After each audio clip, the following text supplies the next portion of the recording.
Hello, welcome to Perspektif. Ini tuh sebenarnya podcast iseng karena aku kepo sama sudut pandang dan proses berpikir orang.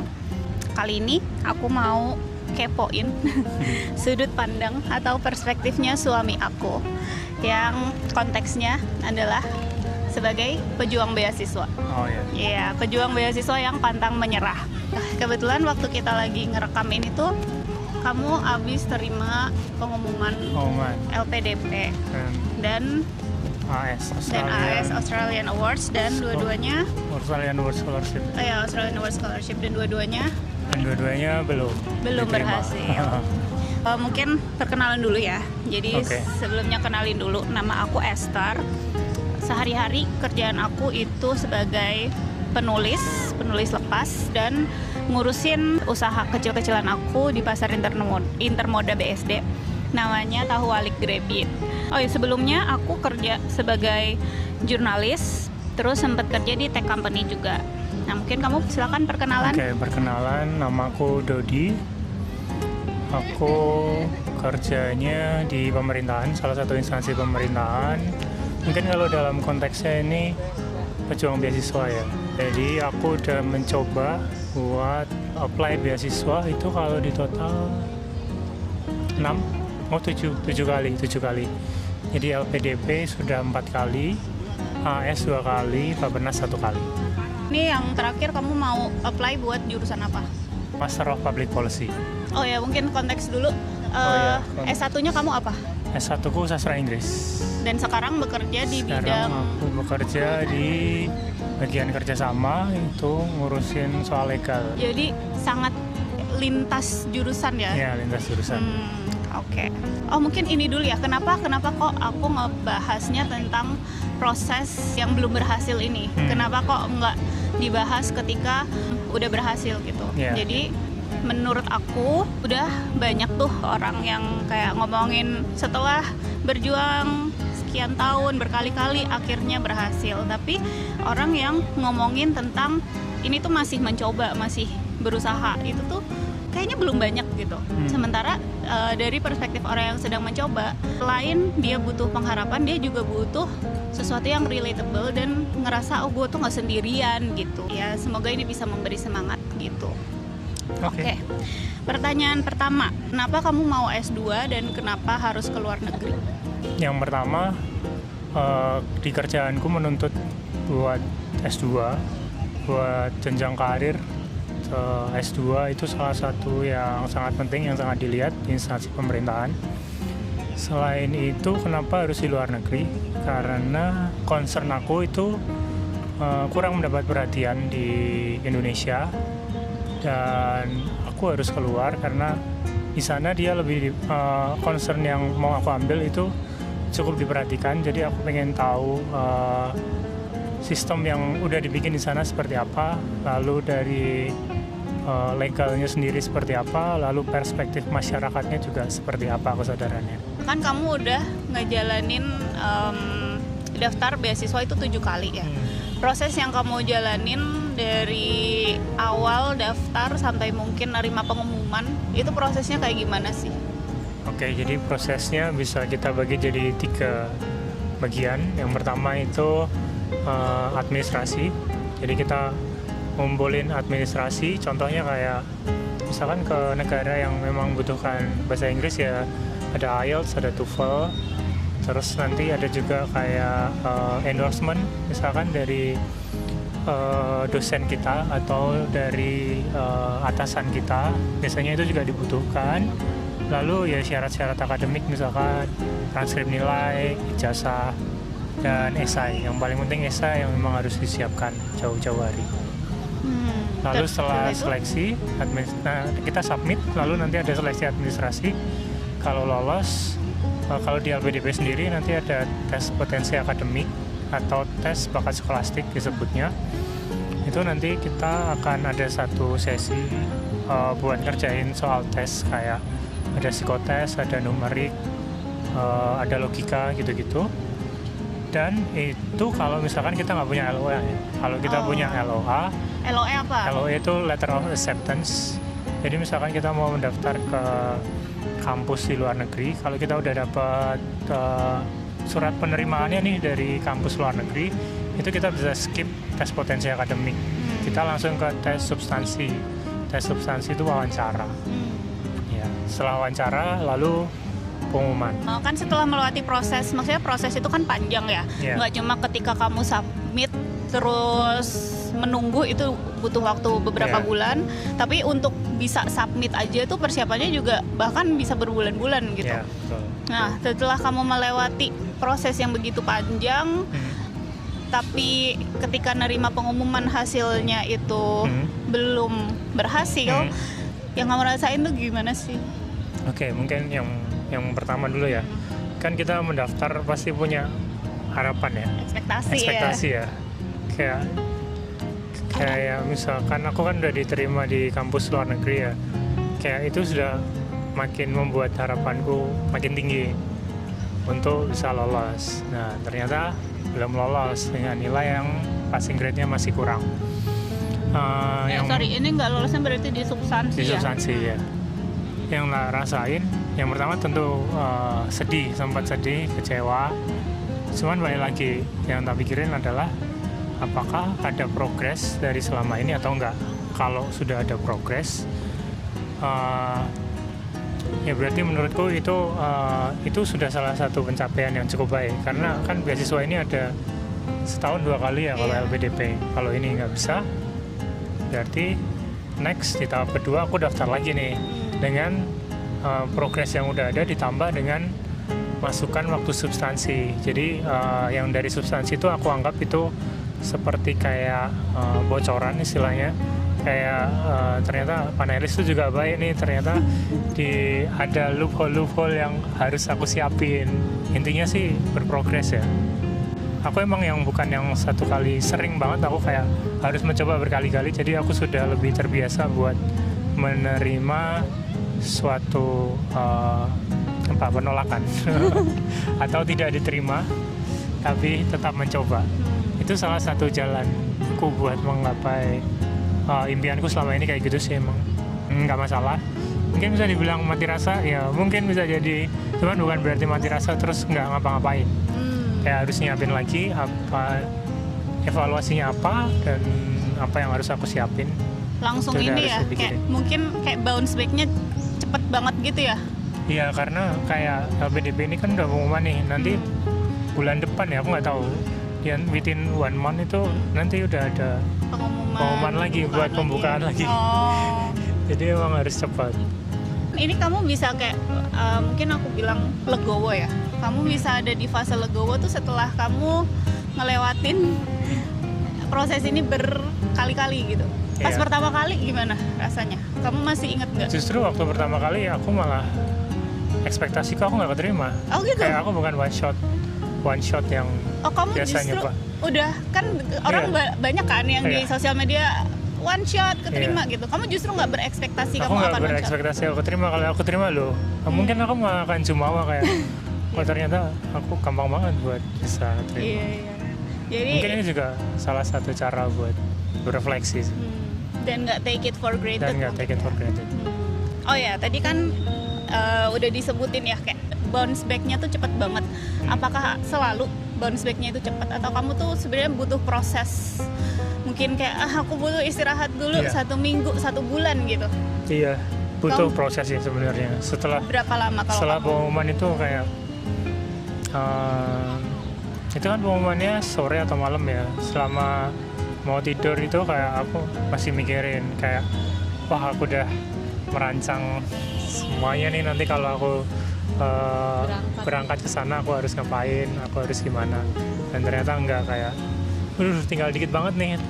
Nah itu malam itu kayak aku masih mikirin, kayak mempertanyakan kenapa gitu. Apa yang salah apa gitu yang salah. Cuman paginya udah.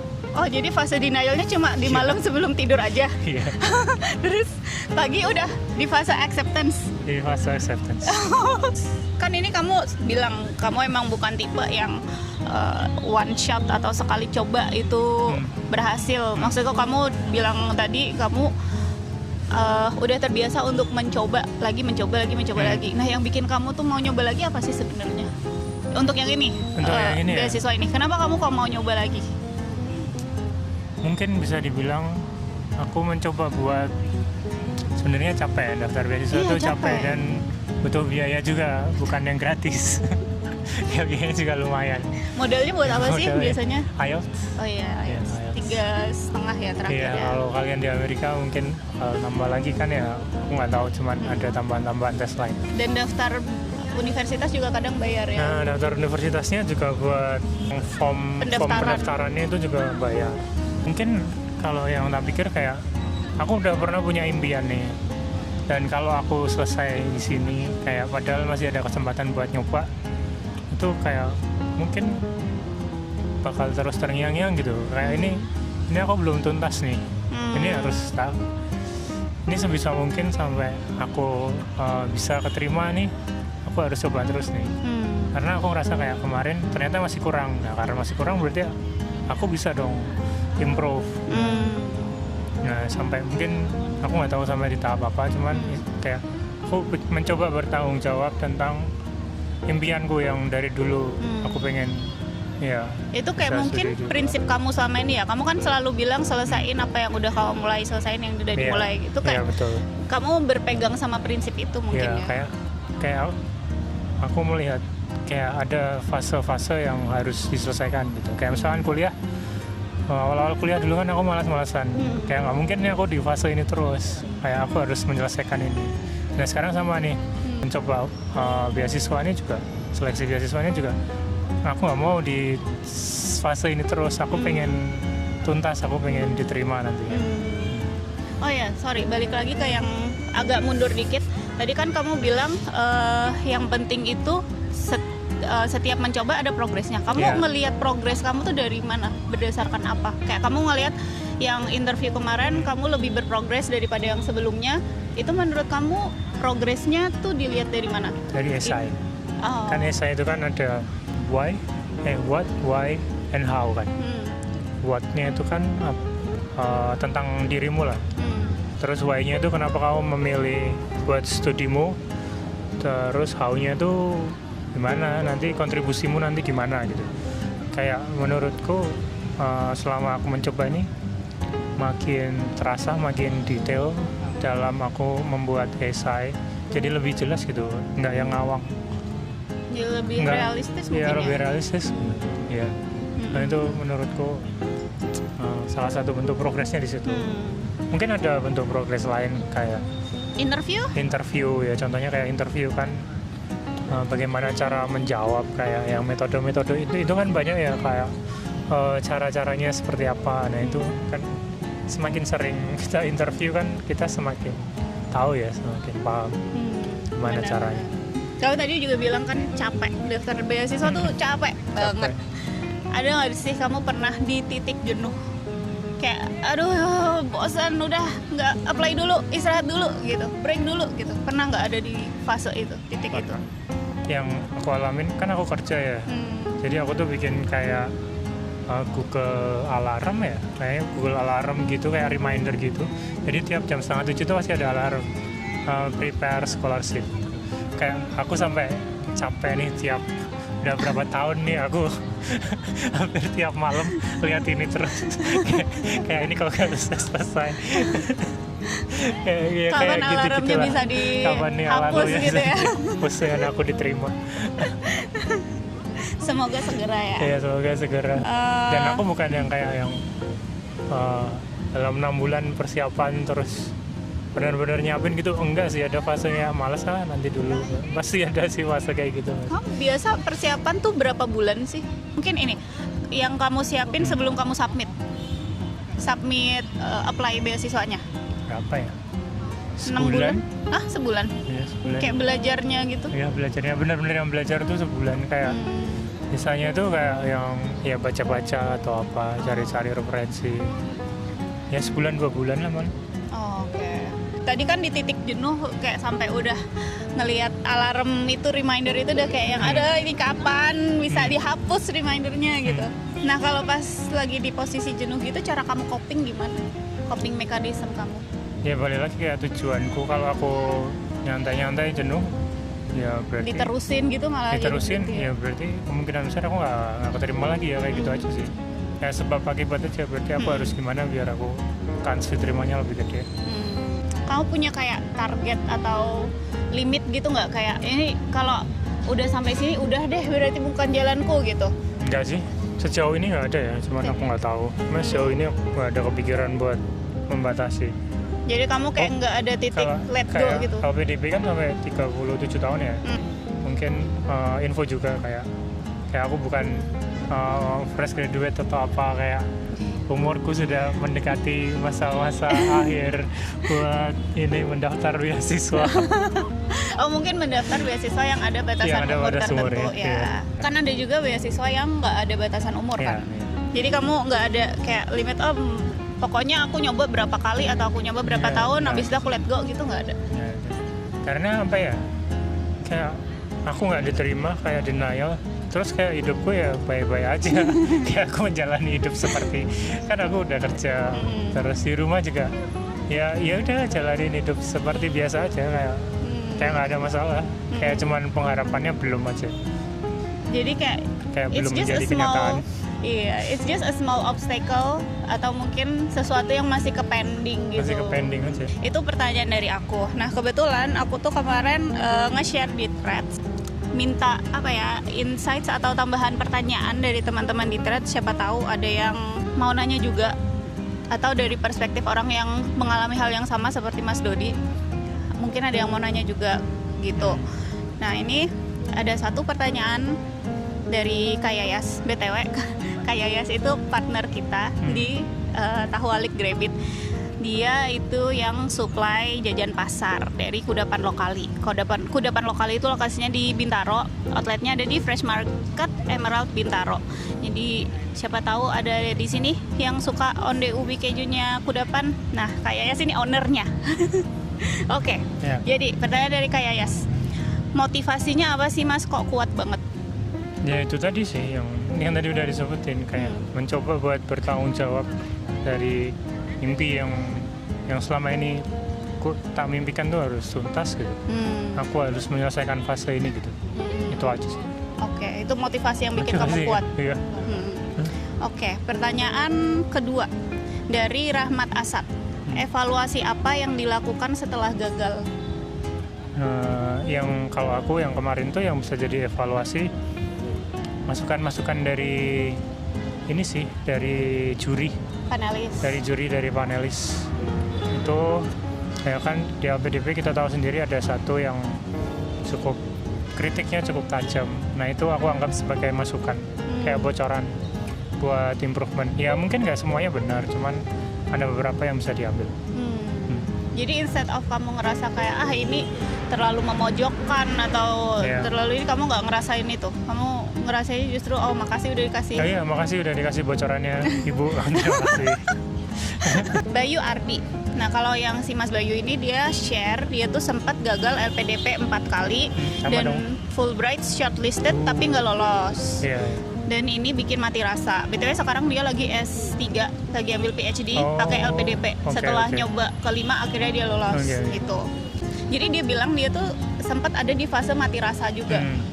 Nah, aku pengen tahu nih, yang dirasain itu gimana sih waktu kamu bilang kamu mati rasa tuh? Apakah mati rasanya itu juga mematikan semangat kamu? Mati rasa dari kalau nggak keterima gitu. Kalau nggak keterima ya udah nggak keterima, terus aku harus gimana lagi? Oh, maksudnya mati rasanya? Mati rasanya kayak kecewa yang rasa sedih berlebihan gitu ya. Jadi mati rasa dari rasa kecewa dan sedih berlebihan. Iya. Dan aku rasa kayak banyak juga yang daftar beasiswa kayak gitu juga sih, bukan cuma aku, kayak aku lihat di grup tuh juga setelah ternyata aku nggak lolos, terus aku mau daftar mana lagi, aku harus nyiapin apa lagi. Itu kayak nggak lolos, oke, next kayak gitu ya. Oke, next, benar. Pertanyaan lagi dari Bayu Tabusala, kenapa kamu masih apply untuk beasiswa yang sama? Beasiswa yang sama? Iya, kayak LPDP kan berarti kamu udah 4 ya itu bagus sih. Aku ya harusnya aku lebih kemarin. Nah itu pas banget itu kemarin habis ngobrol ketemu sama teman-temannya Esther. Dia juga salah satu awardee beasiswa. salah satu kata-katanya yang bagus yang tak ambil tuh adalah cari yang strategis dan realistis. Kayak LPDP ini kan makin lama passing grade-nya makin tinggi, terus orang yang daftar makin banyak. Kayak strategis di sini kayak makin nambahin referensinya buat cari beasiswa-beasiswa lain. Ya kepikiran sih aku ke beasiswa-beasiswa lain juga. Cuman karena salah satu isu yang tak angkat itu salah satunya memang ada di negara yang aku tuju ya. Jadi kayak dia sudah punya dasar hukumnya udah bagus, implementasinya udah bagus. Jadi kalaupun buat referensinya tuh juga nggak terlalu banyak karena aku cukup terpaku di negara itu. Ya, cuman ya itu tadi balik lagi harus strategis sih, itu poin yang bagus. Terima kasih Mas sudah diingatkan juga buat explore lebih lanjut. Kan kamu sedang menyasar satu negara tertentu ya.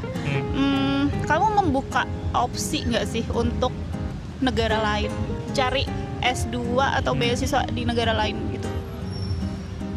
Untuk sekarang? Untuk sekarang belum sih sebenarnya, jujur belum. Masih kokoh di negara ini pengennya? Kayak beberapa kali kepikiran, cuman kayak niatnya yang kurang, kayak nggak seperti daftar di negara tujuan. Kayak niatnya kurang banget, dan kalau setengah-setengah kayak ya itu ya, kayak kurang gitu. Iya, belum ya mungkin. Belum. Atau ya siapa tahu emang jalannya ke sini tapi nggak tahu jalannya gimana ya. Iya. Pertanyaan kelima dari Anan RSH. Apa tips atau wejangan buat yang baru pertama kali coba beasiswa? Terus apa kesalahan atau sesuatu yang perlu dihindari scholarship hunter pemula? Apa ya, kan aku bukan yang sudah keterima ya, jadi mungkin ya sebisa aku aja jawabnya. Salah satu yang krusial kan esai ya, jadi kalau bisa esai itu lebih detail gitu. Panelis itu tahu kamu ini benar-benar bakal berkontribusi atau enggak, itu kan dari esai ya, itu kayak poin penting. Itu nggak bisa disiapin kayak mepet-mepet gitu. Kayak menurutku esai sih. Kuatin di esai. Kuatin di esai sama komunikasi, balik lagi. Itu juga yang masih aku pelajarin sih. Kayak balik lagi beasiswa itu kan nanti kayak ada seleksi wawancara ya. Jadi komunikasi gimana caranya kamu meyakinkan panelis itu kan penting ya. Dan kalau misalkan kayak aku kan lebih datar gini, kayak aku belajar biar lebih meyakinkan gitu. Itu bisa jadi kayak kamu kontennya bagus, cuman karena penyampaiannya kurang meyakinkan atau apa, itu jadi hasilnya kurang maksimal. Pertanyaan terakhir dari Paripurna B. Dari perspektif yang lagi berproses, dukungan kayak apa yang kamu harapkan dari pasangan yang mendampingi proses kamu? Apa ya? Sebenarnya aku bukan yang ribet kayak harus gini harus kayak gini sih. Kayak disetujui, lalu ya kalau bisa ngasih referensi. Kayak Esther kan kayak dia pertemanannya cukup luas dan banyak. Kayak dia sering ngasih bantu, misalkan kayak ada alumni ini nih, ternyata temanku dia mau bantuin nih kalau mau. Nah itu sangat membantu juga sih. Jadi bukan cuman mengizinkan aja, tapi bisa mendukung dalam bentuk-bentuk seperti itu. Mungkin kayak masih support dengan menambah latihan atau apa, kenalin ke orang-orang yang memang lebih ngerti atau sudah diterima di beasiswa. Iya, kalau bisa bantu latihan bantu, kalau memang kapasitasnya nggak di situ, bantu cariin orang yang bisa ini. Mungkin cari info aja itu sudah cukup membantu. Atau mungkin sekedar mengingatkan. Iya, mengingatkan. Mungkin supportnya, kalau aku dari perspektif aku sebagai yang mendampingi ya, karena aku merasa aku tidak punya kapasitas sebagai seseorang yang akademik gitu. Aku nggak, sampai sekarang aku belum ada kepengenan buat S2, apalagi mendaftar beasiswa gitu. Jadi aku biasanya untuk support Mas Dodi, biasanya sekedar membaca esainya untuk ngelihat kayak esensinya udah oke, udah connect idenya gitu. Atau pas wawancara aku lebih ke teknis, kamu kayaknya ngomongnya kurang dibuka mulutnya, kurang meyakinkan, terus matanya kurang berbinar kan, maksudnya ketika wawancara tuh kita ngelihat as a whole ya gitu. Dan mostly cuman dari shoulder ke atas. Iya. Jadi kayak ekspresi muka tuh penting gitu untuk bikin orang ngerasa engaging dengan topik yang sedang dibahas gitu. Iya. Aku bantuinnya itu, dan karena aku ngerasa aku tidak capable untuk hal yang lebih lanjut, aku biasa mencarikan teman aku. Kebetulan teman-teman aku tuh pinter-pinter, jadi banyak yang udah tembus berbagai beasiswa gitulah. Jadi aku biasa ngasih referensiin kayak boleh nggak minta tolong bantuin suami aku untuk cek esai kayak atau wawancara, biasanya gitu. Ya itu sangat membantu sih. Oke. Kamu ada ini nggak kayak last remarks Nggak ada. buat Udah. sesama yang ini Buat yang menyemangati sama. sesama yang sedang berjuang? Oh ya oke. Ini belum aja, kayak ini bukan berarti gagal, kayak ini belum aja ya. Mari kita coba lagi sama-sama. Harapannya ya tetap nantinya teman-teman semua juga akan diterima dan saya juga akan diterima. Amin. Amin, amin, amin. Oke. So segitu aja sesi ngobrol kita kali ini. Thank you udah nonton. Masih ya. Dan thank you juga yang udah share pertanyaan, nambahin pertanyaannya. Semoga pertanyaan-pertanyaannya terjawab, dan semoga dari sesi obrolan ini ada sedikit yang bermanfaat untuk teman-teman semuanya, atau at least yang lagi mengusahakan keberhasilan itu ngerasa ditemani lah, nggak berjuang sendirian gitu. Amin. Oke. Yeah. Thank you. See you on the next perspective. Thank you. Bye. Bye.